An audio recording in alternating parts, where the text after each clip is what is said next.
This is the Washington Times front page for Thursday, August 28th, 2025. Thanks for joining us. I'm George Gerbo. A shooter opened fire through the windows of a Catholic church in Minneapolis and struck children celebrating Mass during the first week of school, killing 2 and wounding 17. Armed with a rifle, shotgun, and pistol, 23-year-old Robin Westman approached the side of the church and shot dozens of rounds through the windows at the Annunciation Catholic School just before 8:30 a.m., according to Minneapolis Police Chief Brian O'Hara. He said the shooter died by suicide. The children who died were 8 and 10. Police said 14 other kids and 3 older parishioners were wounded, but expected to survive.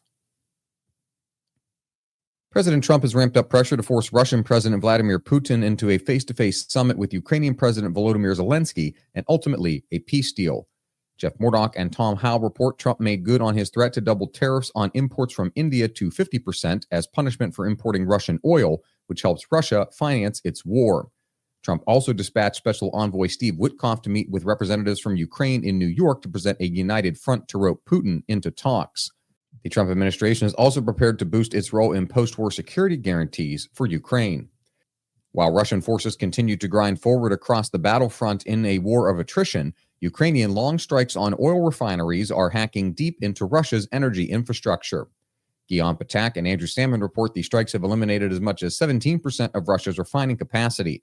Because of sanctions, supplies and replacement parts from those sources have dried up, leading to reliance on Chinese substitutes. The bulk of Russia's refining infrastructure lies in its west, where it's increasingly vulnerable to Ukrainian drones that now boast ranges in excess of 900 miles.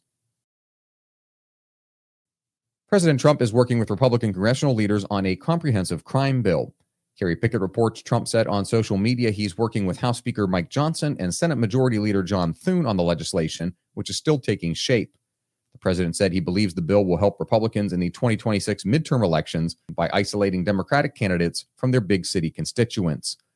Congress last passed a crime bill in 1994, which funded 100,000 new law enforcement officers and spent $9.7 billion on prisons.